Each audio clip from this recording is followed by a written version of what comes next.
Assalamualaikum warahmatullahi wabarakatuh. Peserta didik yang kami banggakan, semoga kita tetap dalam lindungan Allah Subhanahu wa Ta'ala.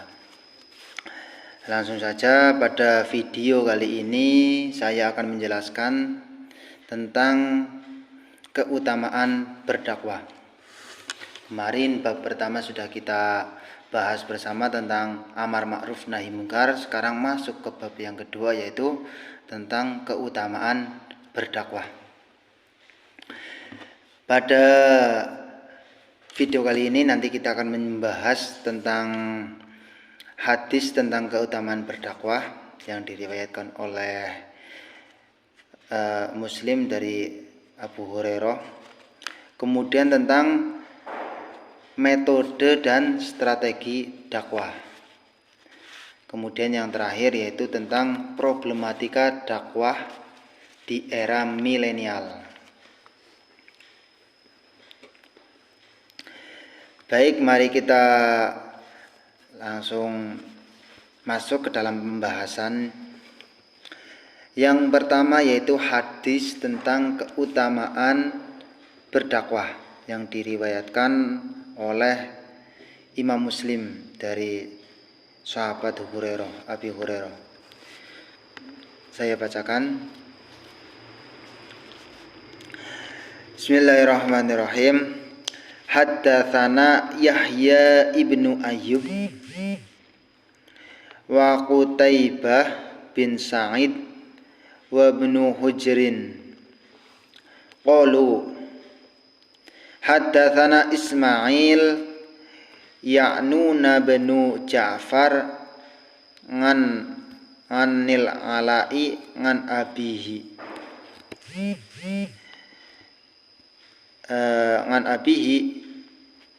ngan Abi Hurairah anna Rasulullah sallallahu alaihi wasallam qala man da'a ila hudan kana lahu minal ajri mithlu ujuri man tabi'ahu la yanqusu dzalika min ujurihim syai'a wa man da'a ila dolalatin kana alaihi minal ithmi mithlu athami man tabi'ahu la yanqusu dzalika min athamihim syai'a, yang artinya telah menceritakan kepada kami hadatsana Yahya ibnu Ayyub, Yahya bin Ayyub, wa Qutaibah ibnu Sa'id dan Qutaibah bin Sa'id. Jadi ada dua rawi di sini, Yahya bin Ayyub dan Qutaibah bin Sa'id. Wa benu Hujrin dan ibnu Hujr.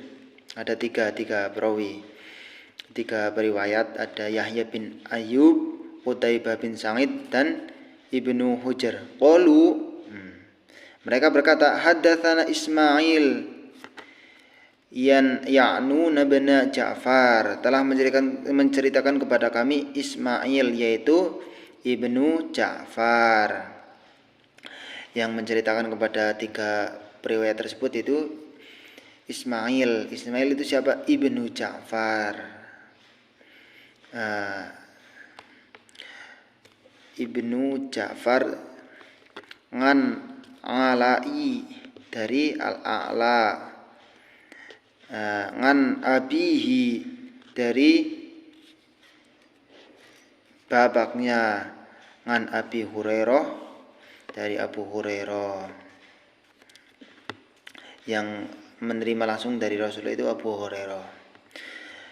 An Abu Hurairah anna Rasulullah sallallahu alaihi wasallam qol, bahwasanya Abu Hurairah berkata bahwasannya Rasulullah sallallahu alaihi wasallam bersabda, man da'a ila hudan, barang siapa yang mengajak kepada kebaikan, kana lahu min ajrin, maka ia akan mendapat pahala. Pahalanya seperti apa? Mithlu ujuri man tabi'ahu la yanqusu dzalika min ujurihim syai'a. mendapat pahala sebanyak pahala yang diperoleh oleh orang-orang yang mengikutinya tanpa mengurangi pahala mereka sedikit pun. Orang yang mengajak untuk berbuat kebaikan, mereka akan mendapatkan pahala sebanyak orang-orang yang diajak itu mengamalkannya bagaimana, sebanyak pahala itu tanpa mengurangi pahala orang yang mengamalkan. Wa man da'a ila dolalatin, dan barang siapa, sebaliknya barang siapa mengajak kepada kesesatan, kana alaihi min itsmin, maka ia akan mendapat dosa mithlu athimin man tabingahu la yanqusu dzalika min athamihim syai'a. Mendapat dosa berapa? Sebanyak yang diperoleh orang-orang yang mengikutinya tanpa mengurangi dosa mereka sedikit pun. Maka dari itu di sini ada anjuran bahwa untuk supaya kita dapat mengajak pada teman-teman kita, kepada keluarga kita untuk berbuat kebaikan, pada orang-orang di sekitar kita untuk berbuat kebaikan. Sehingga di situ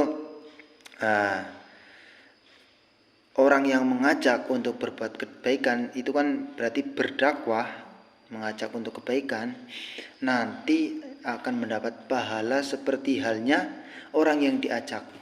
Sebanyak apapun orang yang diajak, berapa banyak pahala orang yang mengajak itu sama dengan orang yang diajak.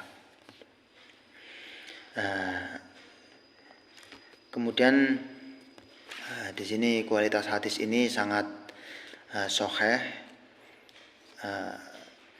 bahkan banyak yang meriwayatkan juga. Ada dari Imam Abu Dawud hadis nomor 4609, Imam Tirmidzi At-Tirmidzi nomor hadis 2674, Imam Ad-Darimi nomor hadis 530, kemudian Imam Ahmad nomor hadis 9160. Dan mereka semua mengatakan bahwa hadis ini termasuk jenis hadis marfu', dan sampai derajat gharib sahih, sangat sahih. Dan dari banyaknya periwayat juga tidak ada perbedaan antara rawi atau periwayat hadisnya maupun secara lafadznya, semua sama. Kemudian dari keutamaan berdakwah juga ada hadis dari Ali bin Abi Thalib yang artinya, demi Allah sesungguhnya Allah Subhanahu wa taala memberikan hidayah kepada seseorang karena dakwahmu.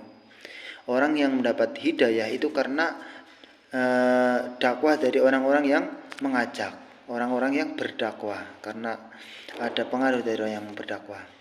Maka dari itu lebih baik bagimu daripada unta merah. Maksud di sini orang yang mengajak untuk kebaikan, orang yang berdakwah itu bayarannya ataupun ganjarannya, pahalanya lebih baik daripada, balasannya lebih baik daripada unta merah. Dan pada zaman Rasulullah unta merah itu seperti kendaraan yang sangat mewah dan sangat mahal. Seperti zaman sekarang ada Ferrari, Lamborghini ya. Dulu itu kendaraannya unta merah itu yang paling mahal, yang sangat paling mewah. Kemudian kita masuk ke dalam materi yang kedua, yaitu tentang metode dakwah. Nah, metode dakwah ini ada beberapa, termasuk dalam surat An-Nahl ayat 125, ud'u ila sabili rabbika bil hikmah wal mau'izatil hasanah wajadilhum billati hiya ahsan inna rabbaka huwa a'lamu biman dhalla an sabilihi wa huwa a'lamu bil muhtadin. Dari ayat surat An-Nahl ayat 125 ini, di sini dijelaskan ada 3 metode dakwah ya. Yang pertama itu bil hikmah, kedua bil mau'izati hasanah, yang ketiga yaitu dengan al mujadalah bil ihsan. In udungu ila sabili rabbika bil hikmah wal mau'izati hasanah wajadilhum billati hiya ahsan. Ada tiga.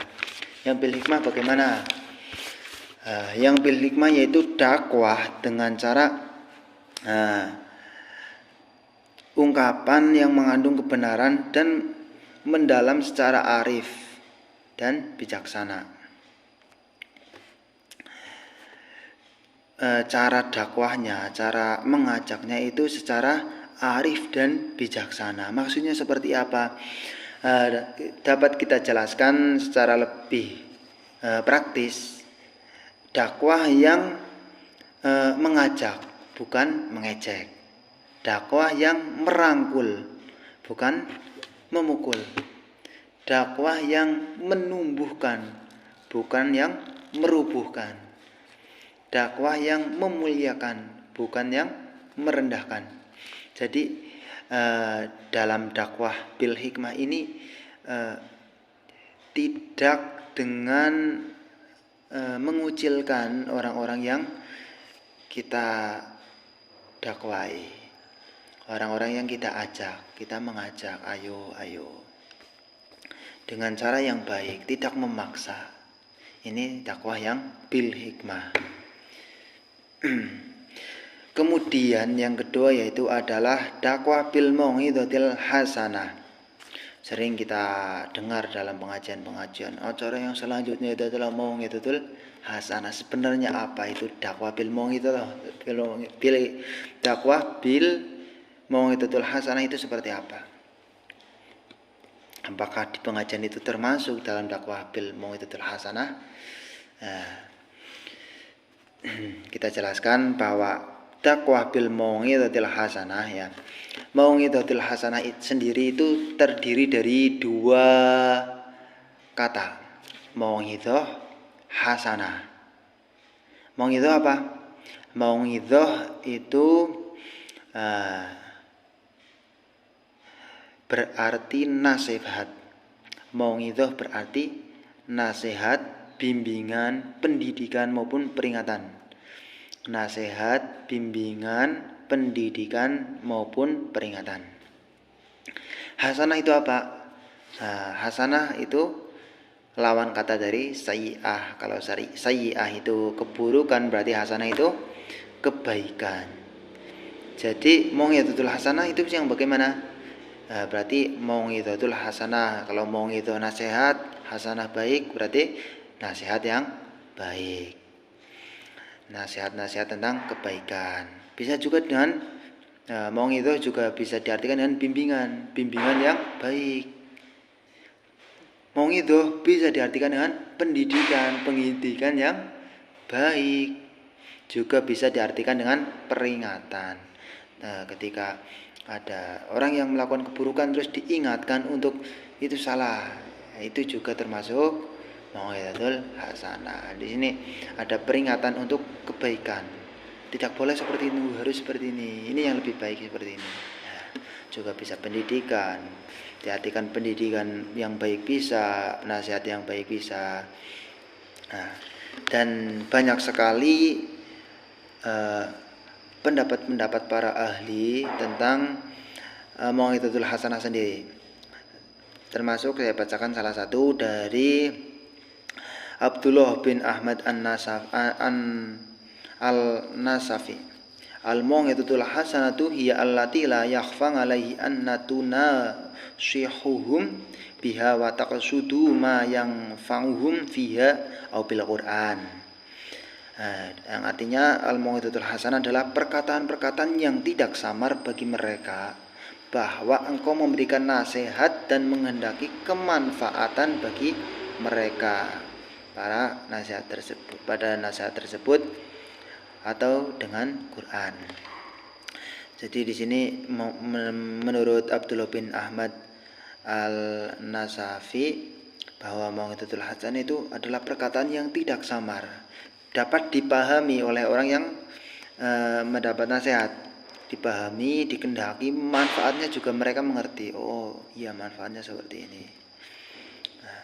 Ataupun dengan Quran juga banyak sekali, nanti bisa dibaca lagi di buku. Lanjut untuk dakwah, metode dakwah yang ketiga yaitu adalah dakwah al-mujadalah bil ihsan. Al-mujadalah bil ihsan. Sering sekali kita akhir-akhir ini mendengarkan kata-kata mujadalah. Mujadalah apa itu? Mujadalah adalah seperti pengukuhan pendapat bisa, untuk memperkuat pendapat bisa. Nah, mari kita bacakan. Mujadalah berasal dari kata jadalah yang sering dimaknai dengan debat, adu argumen atau dialog antara dai dan mad'unya. Mad'u yaitu orang yang sedang, kalau dai yang mengajak berarti yang diajak adalah mad'u.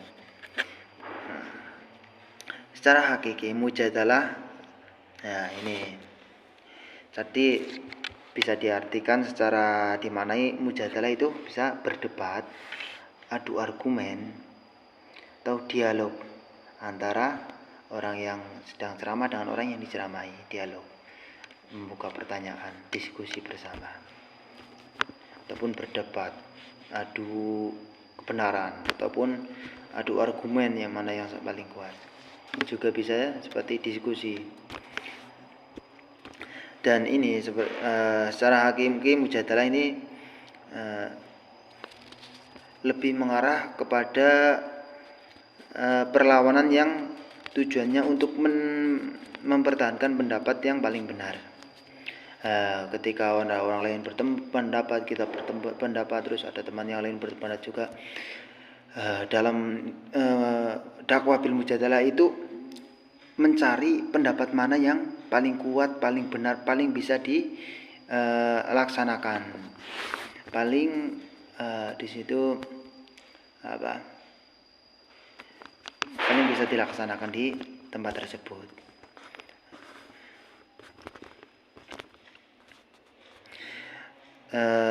Dalam ulama mendefinisikan bahwa mujadalah itu ada 3. Yang pertama yaitu untuk mempertahankan pendapatnya, orang berpendapat, terus kemudian untuk memperkuat pendapatnya.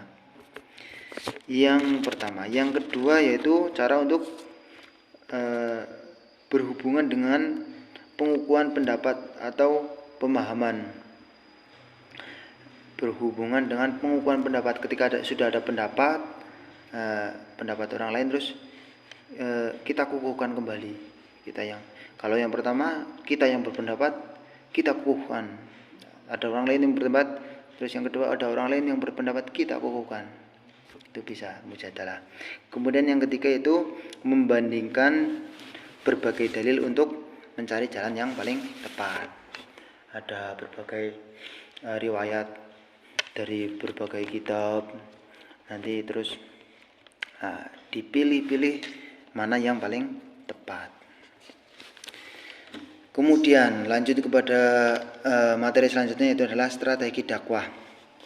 Strategi dakwah ini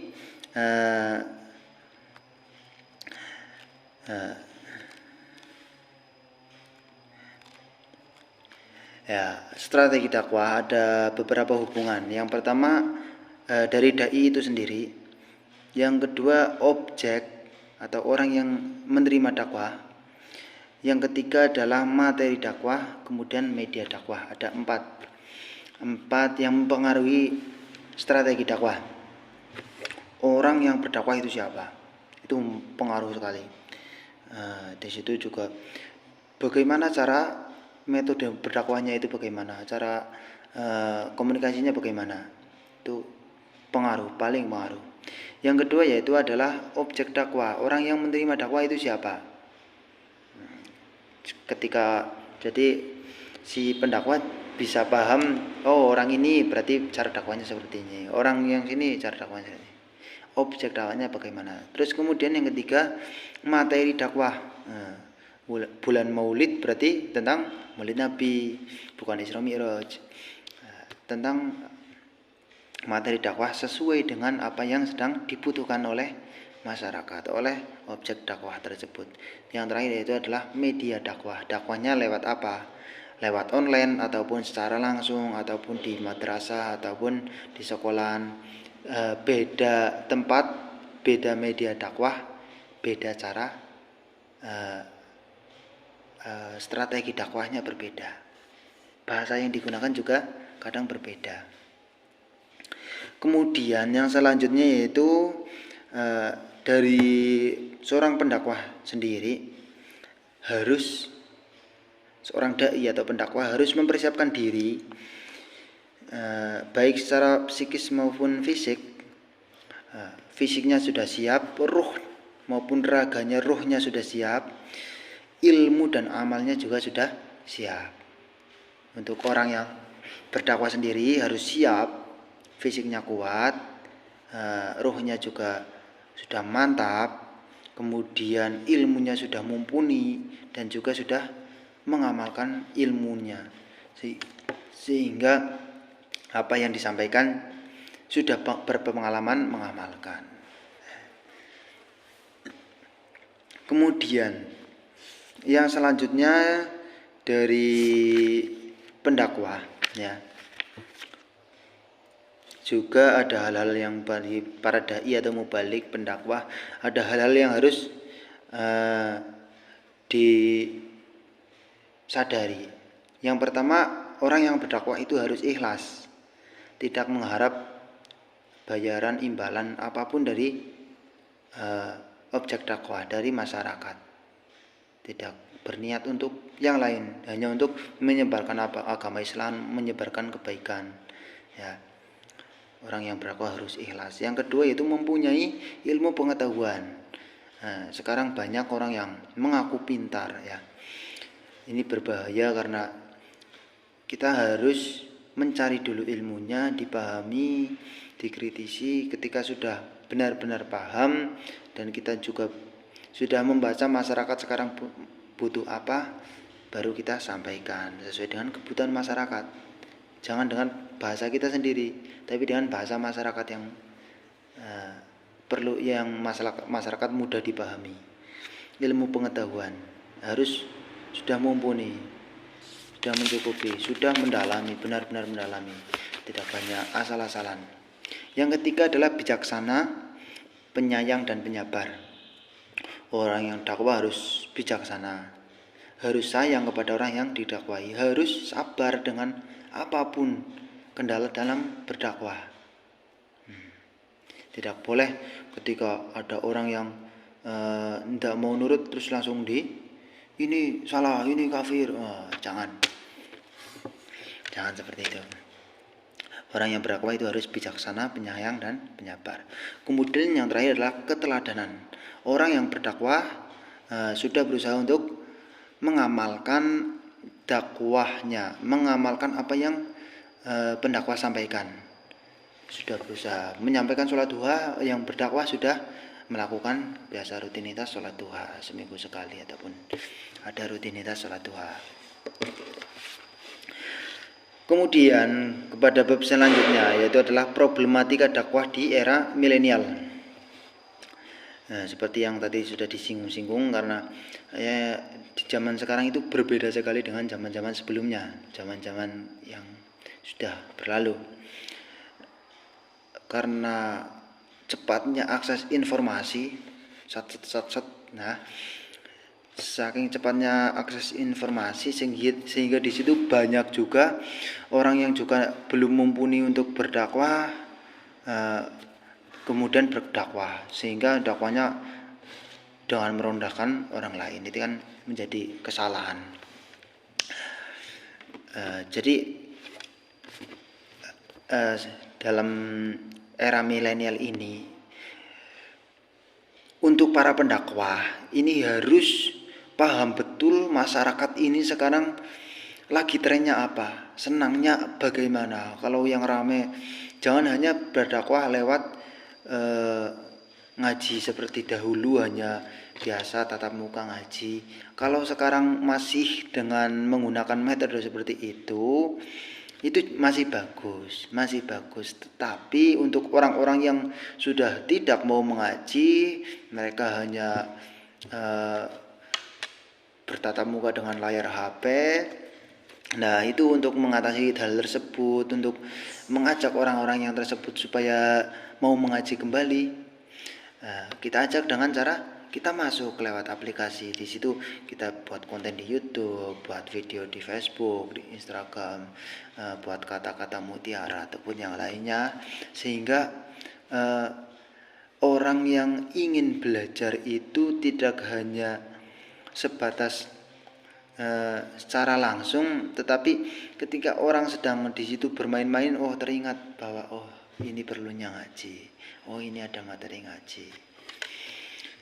Untuk mengingatkan mereka supaya bahwa ngaji itu penting, bahwa berbuat kebaikan itu sangat bermanfaat. Kita ajak mereka untuk berbuat kebaikan.